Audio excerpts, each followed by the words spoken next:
Thank you for joining us. I'm sorry we're late. We had some technical problems, but I'm glad you hung in there. And here we are. I thought we can start today by taking a little moment to share our peace. So just let the tension of the day dissipate a little bit. You may want to stretch for a moment. Just get yourself present in this seat where you're sitting. Roll the shoulders maybe and the head. Just get some of the kinks out. Okay, good. And then just close your eyes and be very comfortable. No need to sit in a rigid posture here.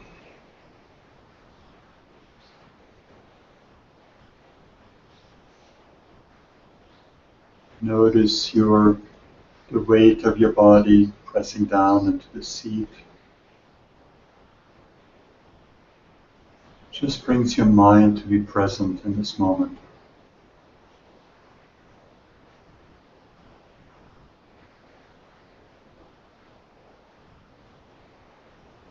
And notice the quality of your mind and your attention. Is it settled or is it a little jittery, running here and there still? Just notice. And as you notice, it may calm down a little more.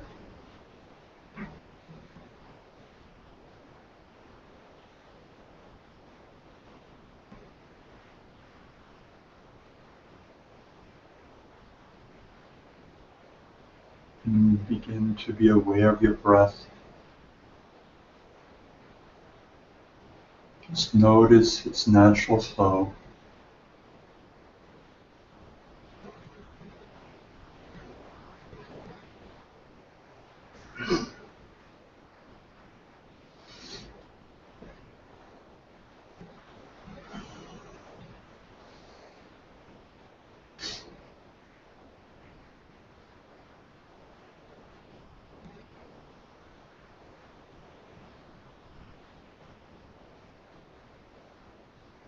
And then, can you find a place of stillness inside of you?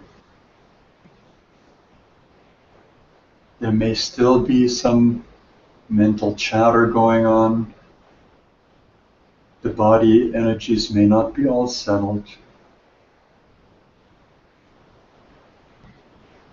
There may still be some emotional push or pull this way or that way.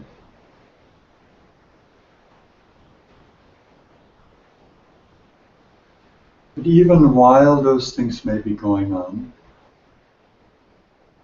I want to direct your attention to a stillness that is also there all the time.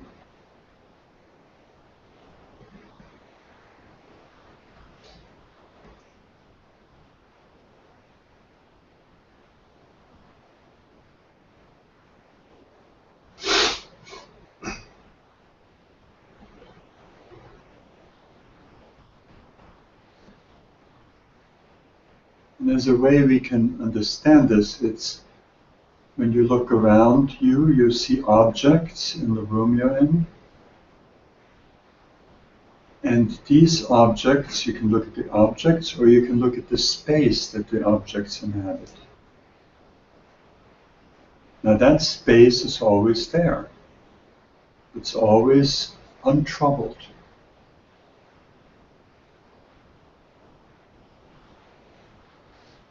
And when you look at vibration, activity, sound, the same is true. There's a stillness in which the sound or vibration or action occurs.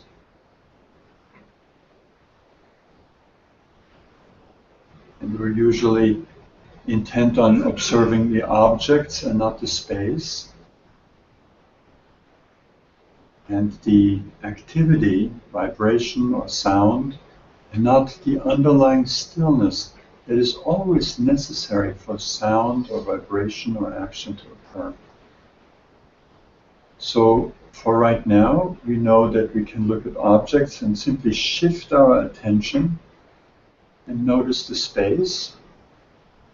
Let's practice this right now with vibration, the opposite of vibration, activity, sound.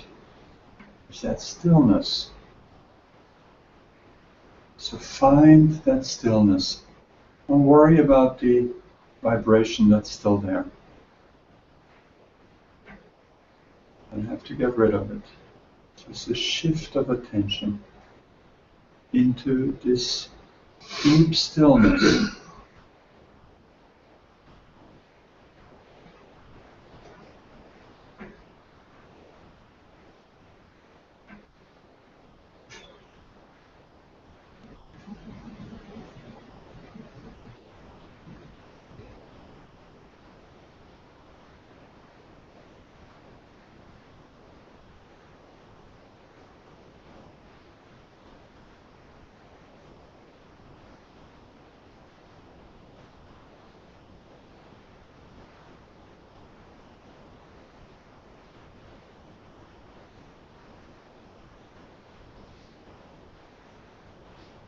And if it's difficult for you to find, don't worry about it. It's just a pointing out exercise.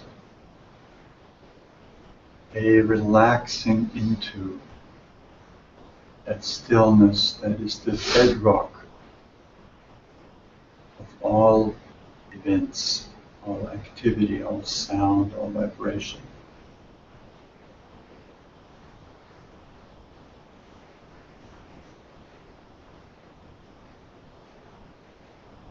So I'll let you experiment with that for a moment.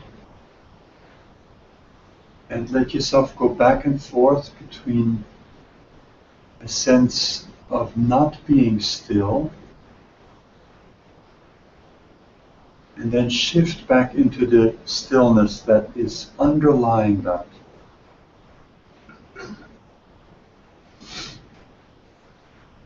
As you shift back and forth, see yourself perhaps going more deeply into that place of stillness, becoming more familiar with this presence.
Okay. And you may have just made a little effort to find that stillness, so let's just end this little meditation with really just relaxing, coming into a place of peace, of nothing to do. Just enjoy this moment. Enjoy being present. Perhaps if you can, find that settledness in the heart.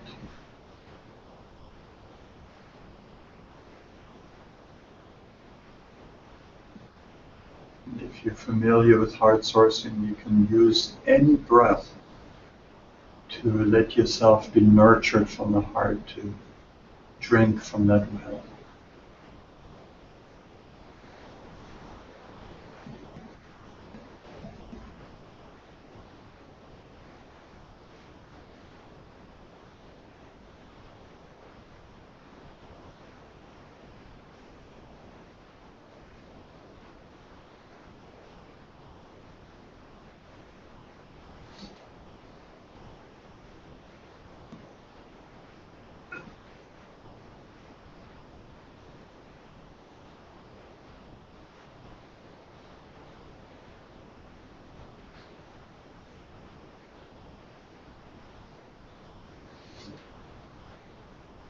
Take a deep breath.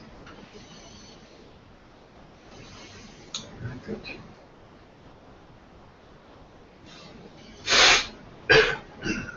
We do have some tissues somewhere. Thank you. Yeah. So I came across a paragraph in Sri Narsagadatta Maharaj's writing, and I want to pick on that a little bit today because this man spoke from such a profound clarity, and sometimes I read his words and it's just like every word is a profound teaching that I could sit with really for a long time.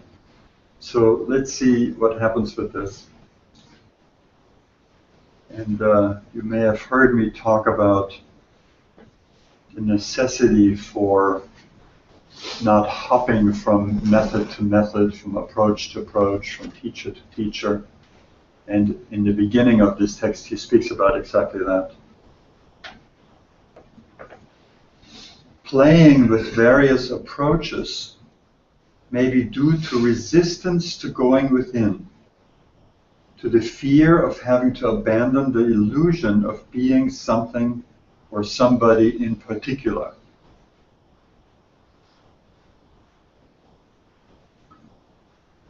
Our ego has the tendency to want to be something or somebody in particular, right?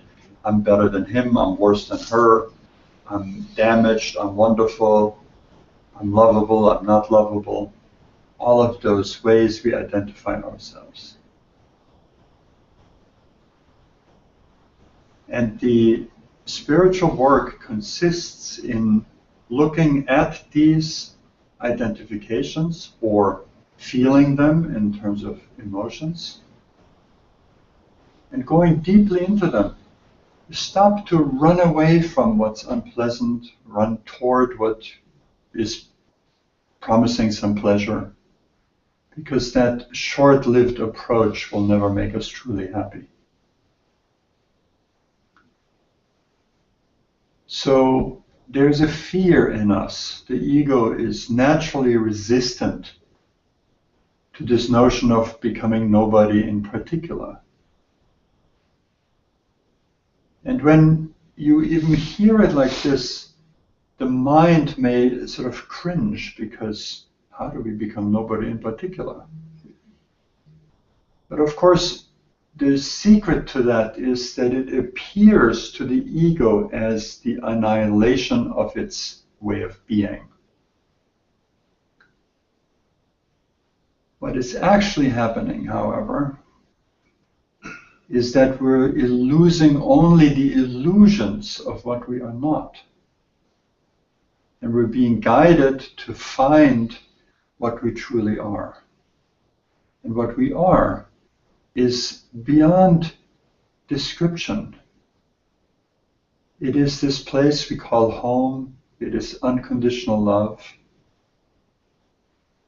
And it is a oneness with all things. Narsagadatta in another place has this famous saying, wisdom shows me that I am nothing. No, he says, when I know I'm nothing, that is wisdom. When I realize I'm everything, that is love. And my life revolves around those two. So the ego is afraid of the nothing aspect. And that nothing turns out to be real in this way that we thought it was, that it's reliable and that it can make us happy. We're going to have to find happiness inside of us as our deepest identity. And it's a happiness beyond our idea of what the word happy could mean, because we can't know it until we actually experience it. So there's this fear of disappearing, and that's why we keep hopping around from approach to approach and technique to technique. We read a million books and know a lot of things, but we haven't really changed in a profound way. To find water, you do not dig small pits all over the place, but drill deep in one place only. That's a metaphor I've used. I usually talk about, you're going here and you're digging down, and then that gets too hard. You go someplace else, and after a while, you have gotten nowhere. You may have many experiences that you've collected, but in terms of your inner freedom, it has not really made a huge difference. And then he says, to find yourself, you have to explore yourself.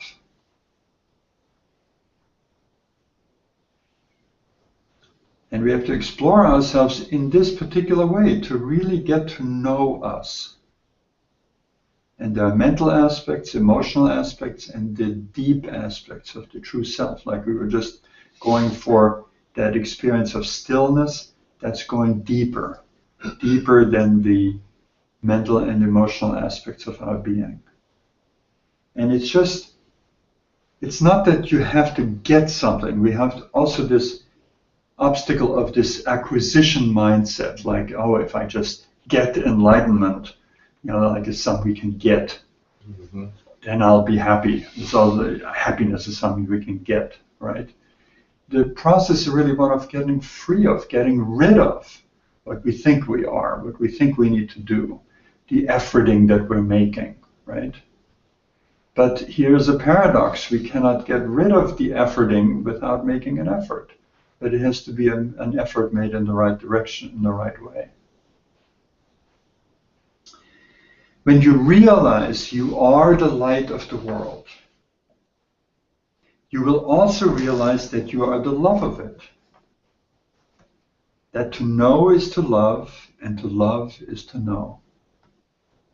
I love these lines because they really connect the two great paths that, we're all on to different degrees. Some people are very much on a path of knowledge. Some people are very much on a path of love. And here he connects these two. To know is to love, and to love is to know. Of all the affections, the love of oneself comes first. That's why we're dealing with the heart, we're dealing with self-love. Your love of the world is the reflection of your love of yourself. For your world is of your own creation. So let's just sit with that for a moment. Your love of yourself, your love of the world, is a reflection of your love for yourself. For the world is of your own creation. And we can see this in a variety of different ways. It's, when you're happy, then your world is happy. And how do you get happy? Not by pursuing happiness like a thing to get, but by looking at the ways you make yourself unhappy and freeing yourself from those. But there's a deeper way of seeing that, and that has to do with our understanding of projection. When we come to realize that we really are the center of our universe, here again, the way around to that understanding is that we can notice that everything we experience in our mind or our consciousness. So think about that. Everything you experience is actually happening inside of you.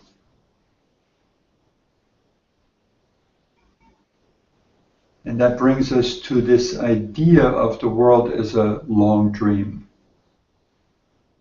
Just like the dreamer at night creates a whole world and is in that world and it appears absolutely real. And then he or she wakes up and says, oh, it was a dream.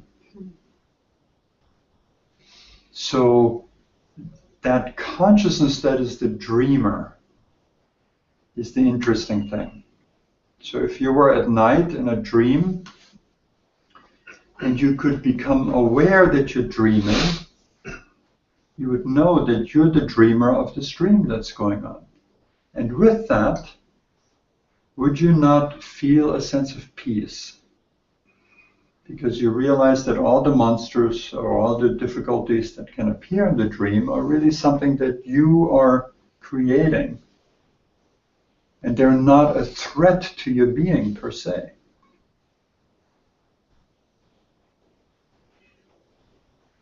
So in this long dream of this world, it is very similar. We are the projector of this world. So let's go back to this sentence and just sit with it for a moment.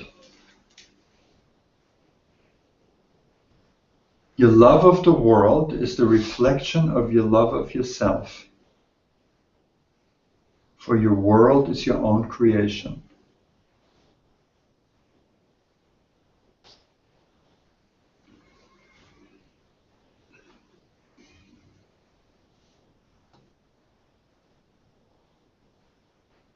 So it brings us back to loving ourselves, doesn't it?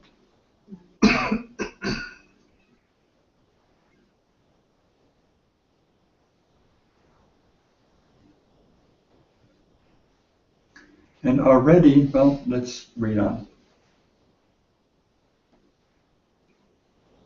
Light and love are impersonal,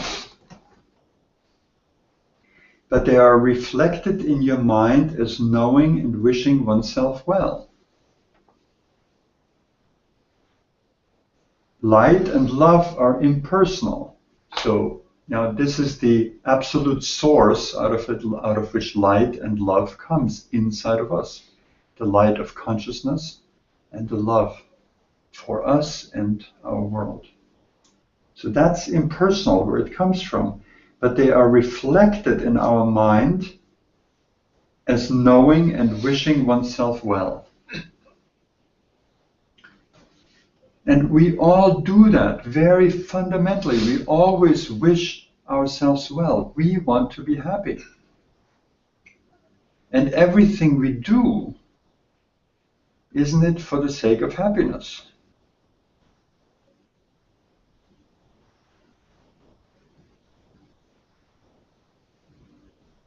We are always friendly toward ourselves, but not always wise. So, you think about all the many things that people do and just how confused human beings become. And that includes us. How much suffering we create for the sake of creating happiness. And we all have some of that confusion. We all know very well how to do that. So we can have some compassion with those who we see in our eyes obviously creating unhappiness for themselves and others. You just turn on the news, there's plenty of it. But we also do it, maybe hopefully in more subtle ways.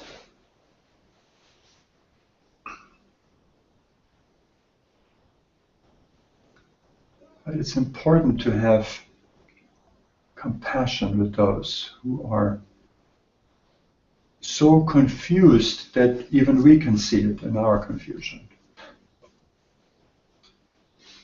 And then he says, we are always friendly toward ourselves, but not always wise. A yogi is a man or woman whose goodwill is allied with wisdom.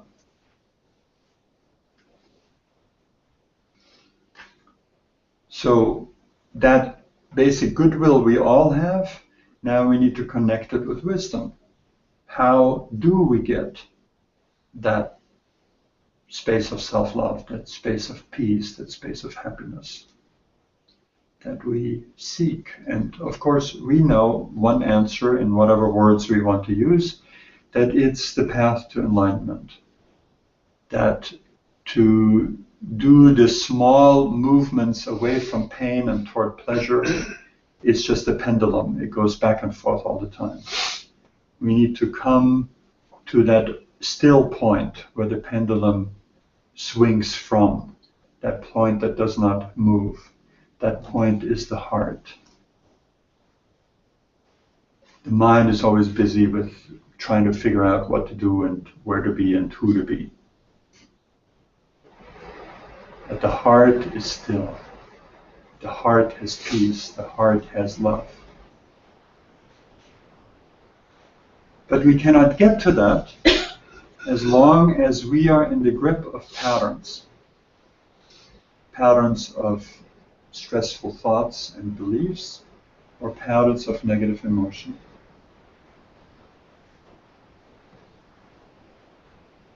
So, negative emotion, for instance.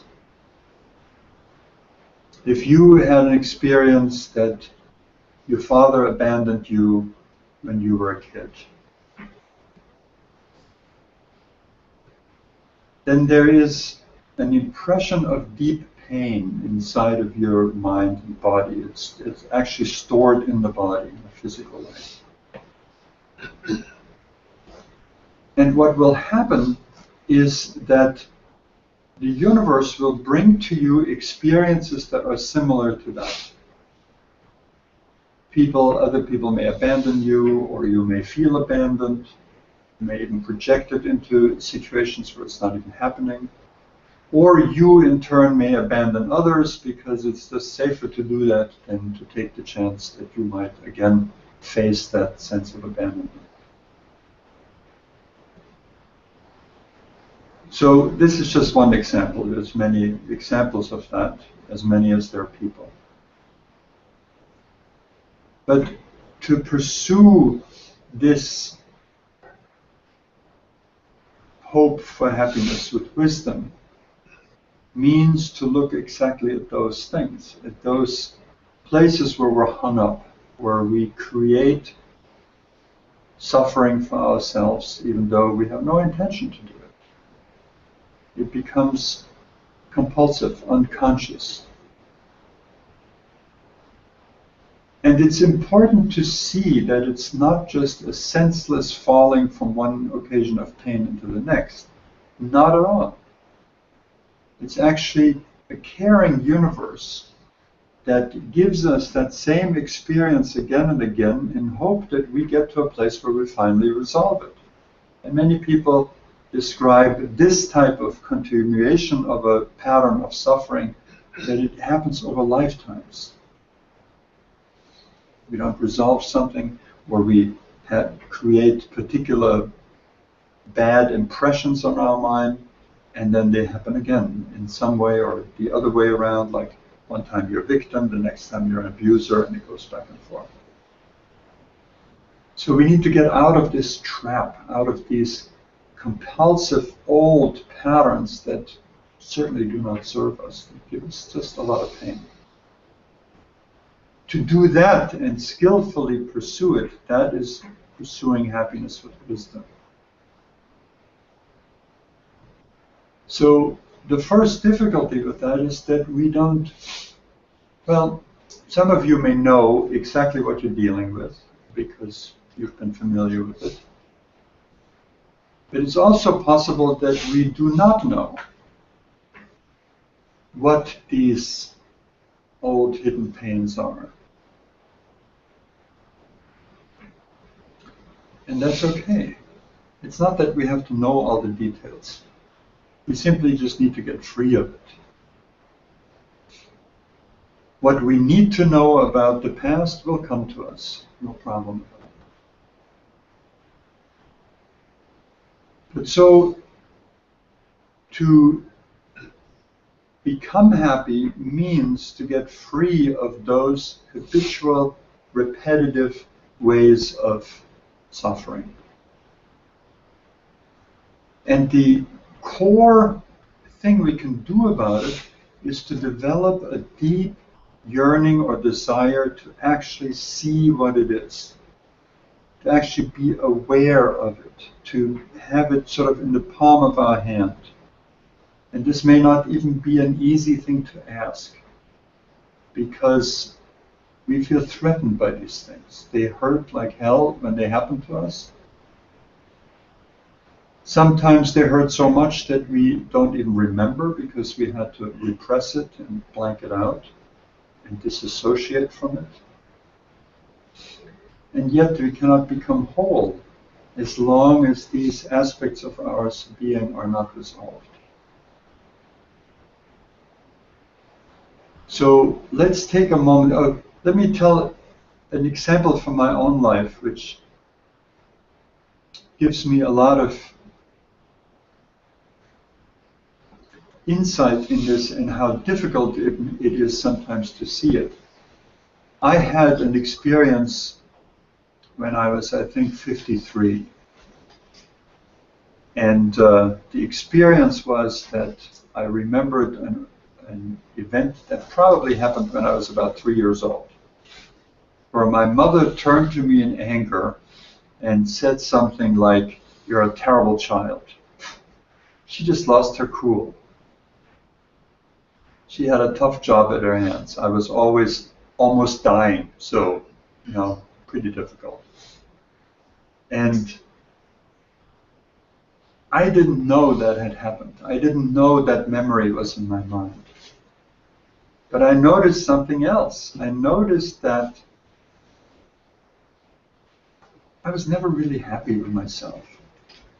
There was an aspect of my mind that was always hypercritical. I could never do it right.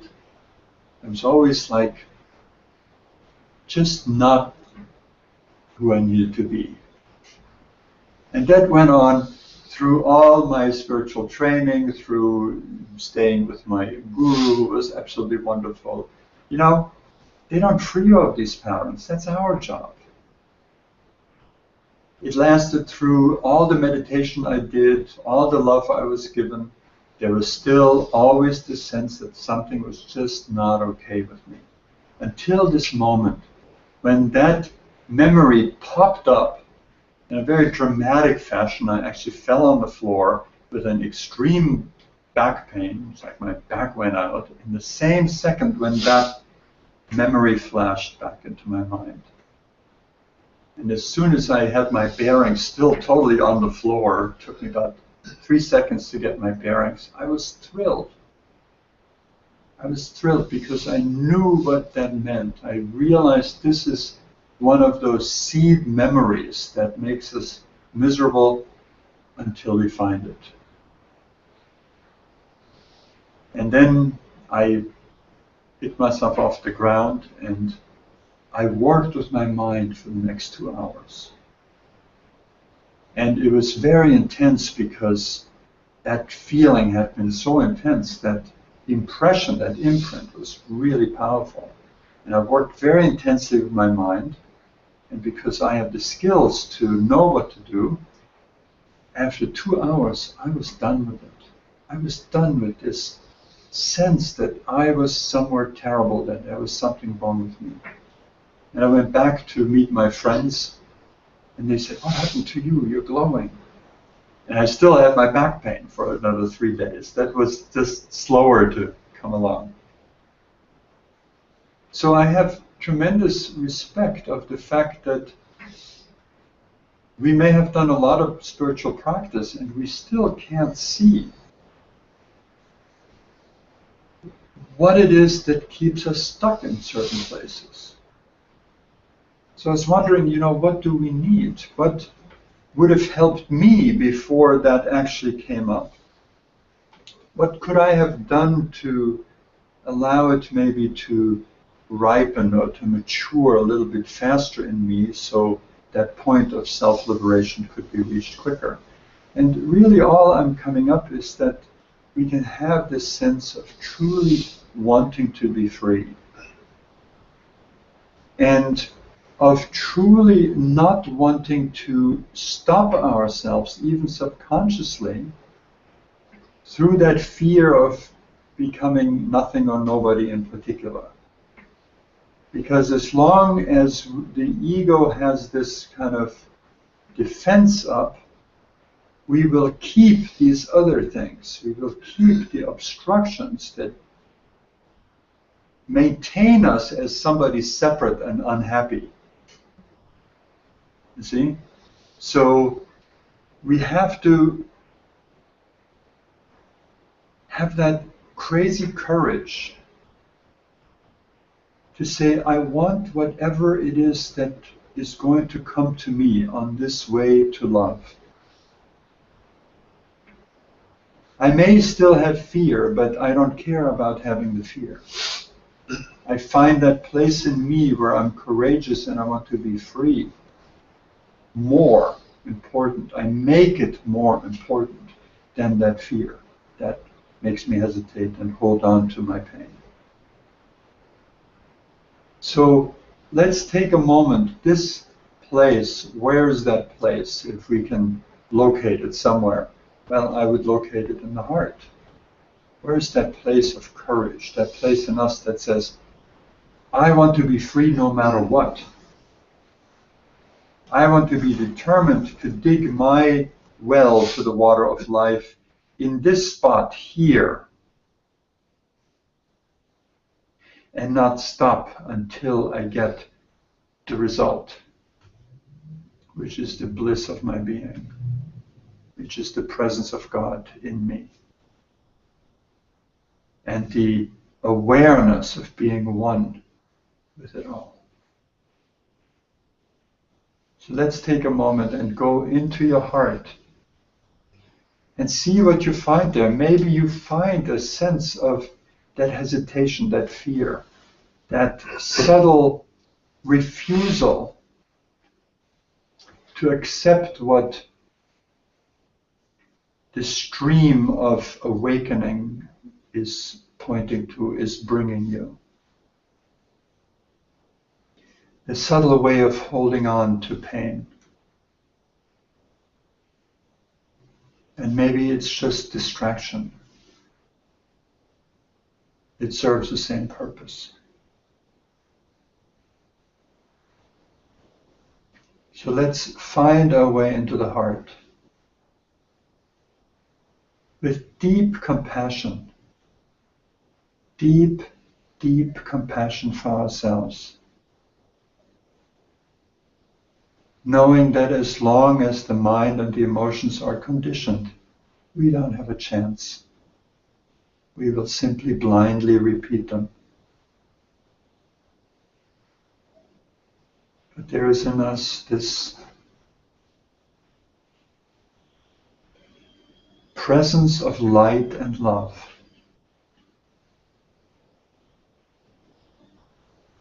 And I'm certain that when you look at it, you will find that to be true to you, true to your nature.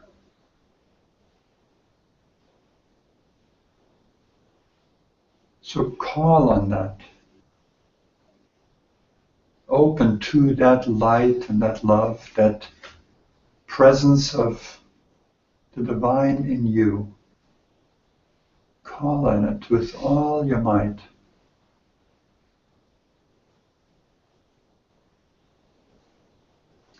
Meet it with a powerful prayer. A prayer that you may find the next step and not miss it.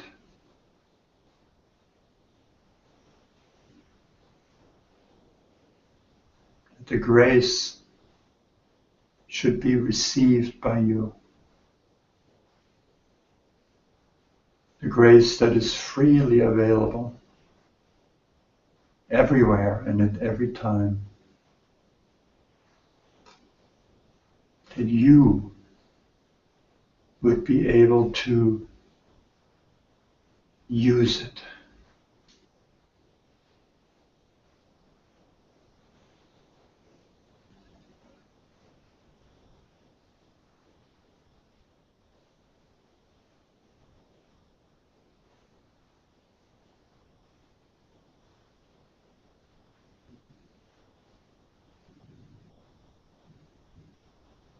And send this prayer to your own depth, to your God.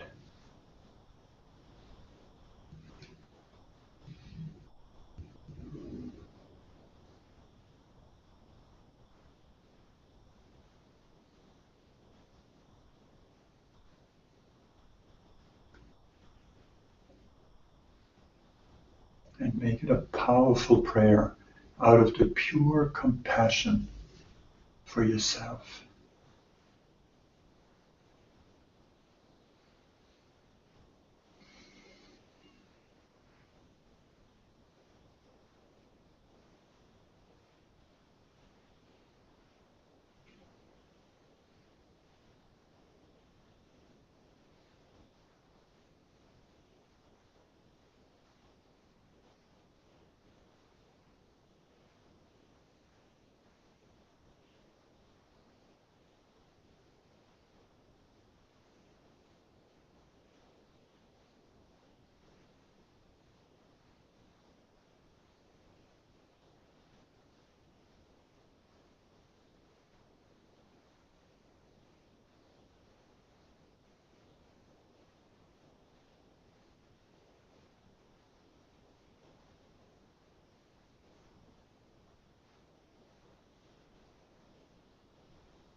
This is a prayer of you to yourself, to your own tremendous depth.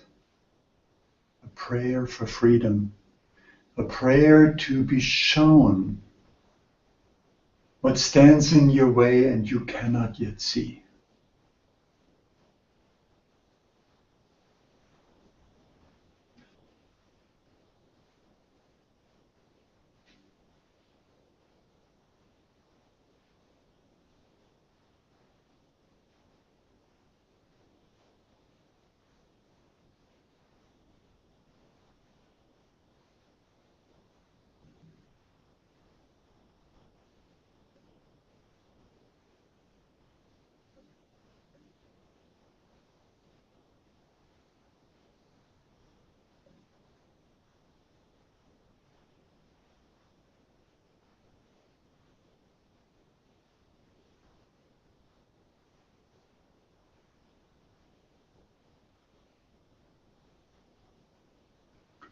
And it is good to humble yourself in the face of this tremendous wisdom and love that is your true nature.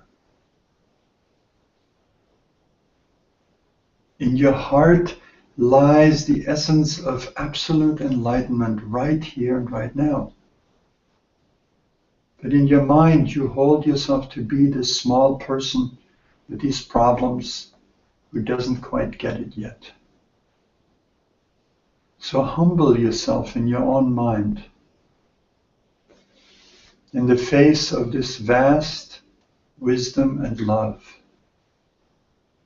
in your heart of hearts, and ask this profound intelligence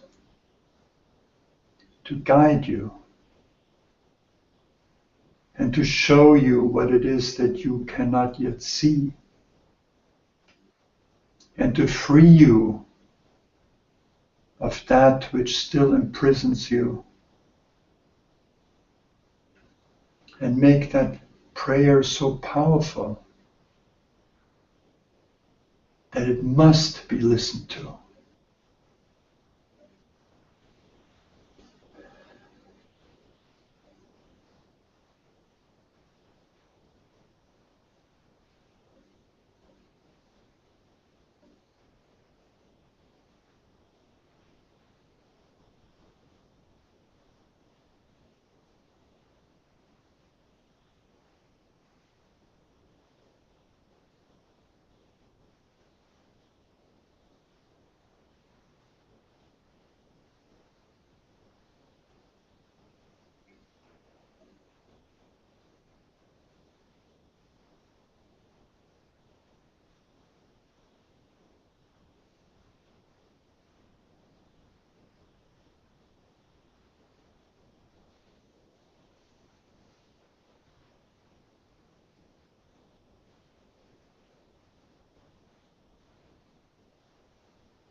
Okay, let's leave it at that for today.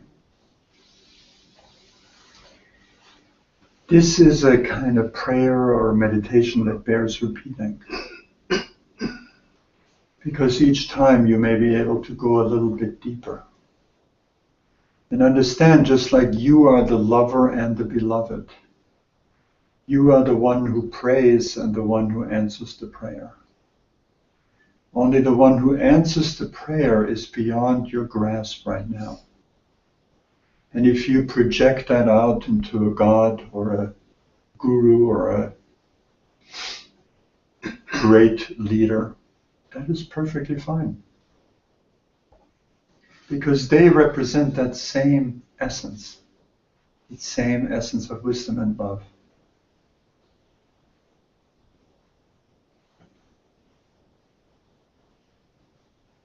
But the point is to go deep in your yearning to fulfill this call for happiness, for happiness, true freedom, true peace that you have. Love yourself enough to ask for that from, as I said, a place that cannot be resisted, that has to be listened to.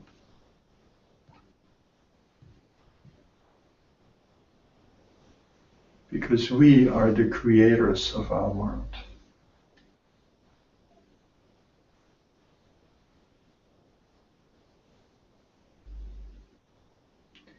Any questions or comments?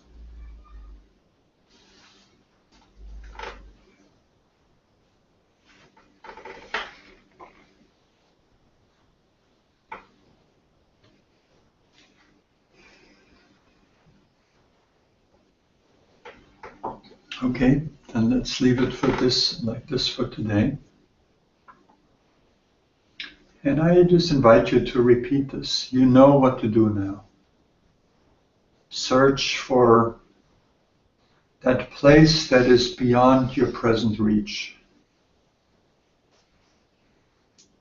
And where is that place? It is the place of that infinite well in the heart. And in that place, we are all the same. Namaste. Thank you for joining us.